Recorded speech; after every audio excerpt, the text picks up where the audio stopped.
Je suis Alix Martin, ancienne notaire et aujourd'hui agent immobilier. Bienvenue sur Bientôt chez moi, le podcast qui simplifie l'immobilier. Que vous soyez vendeur en recherche d'un bien ou que le sujet vous intéresse, vous êtes au bon endroit.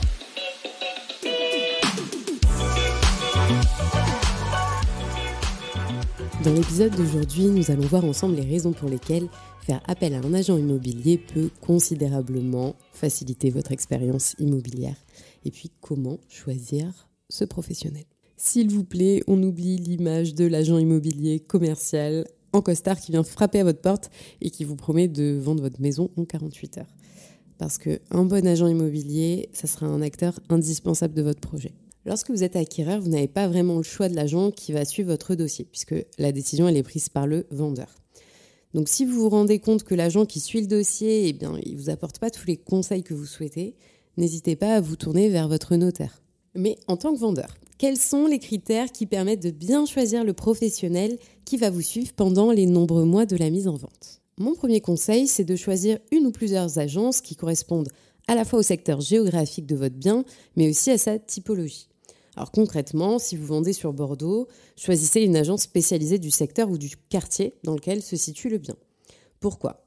Parce qu'elle aura une connaissance précise du marché et puis qu'elle a sûrement dans sa base de données des clients acquéreurs qui souhaitent acheter dans cette zone géographique. Il est également pertinent de choisir une agence spécialisée pour le type de bien que vous vendez.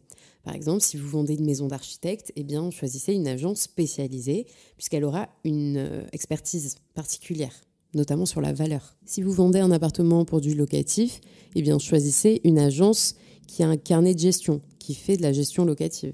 En fait, il faut cibler les agences qui vous semblent le plus à même de pouvoir vendre votre bien. Mon second conseil, c'est de ne pas faire l'erreur de faire appel à un nombre trop important d'agences.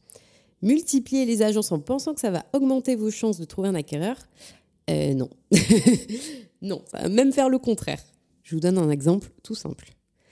Vous avez un super t-shirt que vous avez vu dans une boutique de la rue commerçante de votre quartier. Vous allez dans une seconde boutique et vous revoyez exactement le même t-shirt. Vous allez dans la troisième boutique, exactement le même t-shirt.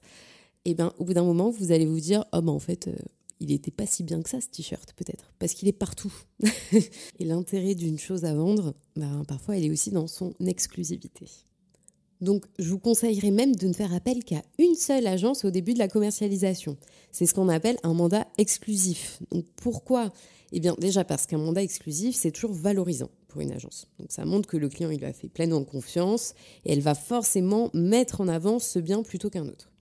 Et puis, pour les acquéreurs potentiels, ça démontre que le bien, il est rare. Donc, si votre bien, il a de nombreuses qualités, une seule agence, normalement, réussira à le vendre. Si l'agence unique ne parvient pas à le vendre en disant, 3 mois, prenez d'autres agences. Mais assurez-vous qu'elles soient complémentaires. Par exemple, que la clientèle touchée soit différente, qu'elle ne publie pas sur les mêmes plateformes de communication. Parce que si la même annonce, elle est vue trop de fois, ça peut faire penser que le bien a du mal à se vendre. Votre bien, il doit rester exclusif, que les acquéreurs potentiels qui tombent sur l'annonce aient l'impression qu'ils ont eu de la chance de tomber dessus, et non pas qu'il s'agit d'un bien comme un autre. Il faut créer de l'intérêt pour votre bien. Et pour finir, le choix de l'agence, ça reste avant tout une relation humaine. Donc choisissez un agent avec lequel vous avez un feeling, en qui vous sentez que vous pouvez avoir confiance, que vous serez à l'aise d'appeler quand vous avez une question, quand il y aura un problème. Pour moi, c'est le critère le plus important de tous. Il faut être ouvert humainement à la personne qui va gérer votre vente. Parce que si votre relation elle est bonne, la commercialisation, elle se passera dans les meilleures conditions. Alors maintenant que vous avez choisi, nous allons voir ensemble les raisons pour lesquelles faire appel à un agent immobilier, ce sera un atout pour votre vente. Un des grands avantages à faire appel à un agent immobilier, ce sera ses compétences en termes de marketing et d'utilisation des plateformes de communication.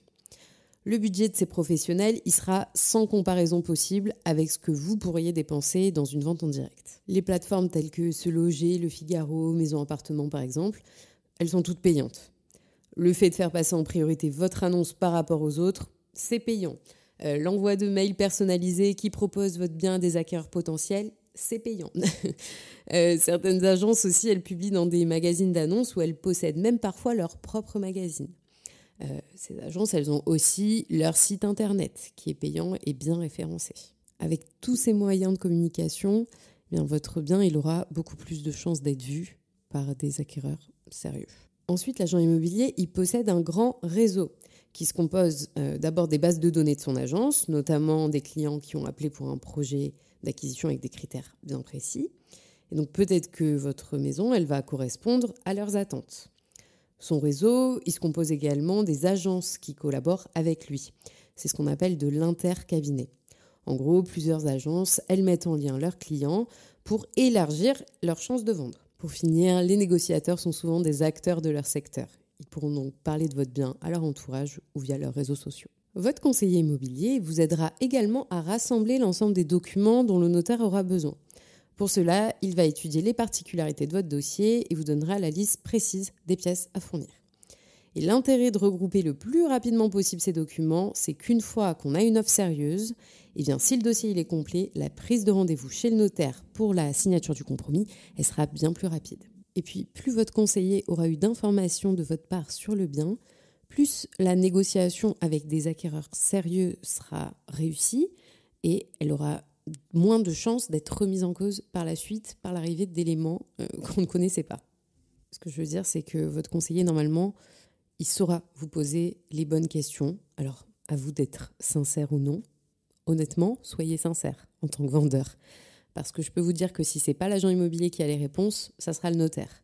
Et là, par contre, ça peut être vraiment problématique s'il faut rediscuter un prix de vente parce que le vendeur a voulu cacher des choses au moment de la commercialisation.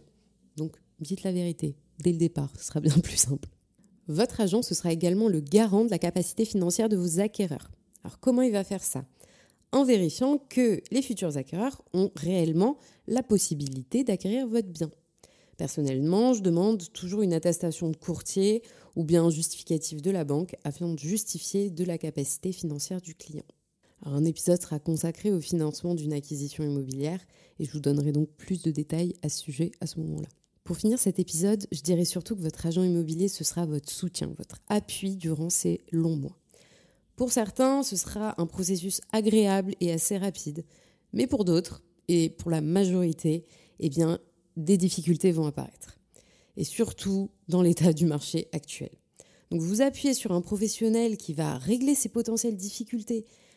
Ça va rendre forcément votre expérience de vente bien plus agréable, bien plus sereine. Et puis sans parler de difficultés, eh bien, il sera là pour gérer le flot d'appels suite aux publications de l'annonce, faire le tri entre les gens qui veulent visiter, effectuer les visites, faire les communications avec les potentiels acquéreurs, faire les communications avec les notaires. En fait, croyez-moi, c'est un job à plein temps et c'est un service qui va vous simplifier la vie. J'espère que cet épisode vous aura plu et qu'il vous aidera, si vous commencez un projet de vente, à trouver le professionnel qui vous conviendra. Si cet épisode vous a plu, je vous invite à mettre 5 étoiles sur ce podcast et à le partager autour de vous. Vous pouvez également me retrouver sur Instagram et TikTok pour plus de contenu et d'actualités sur Bientôt Chez Moi. À bientôt sur Bientôt Chez Moi.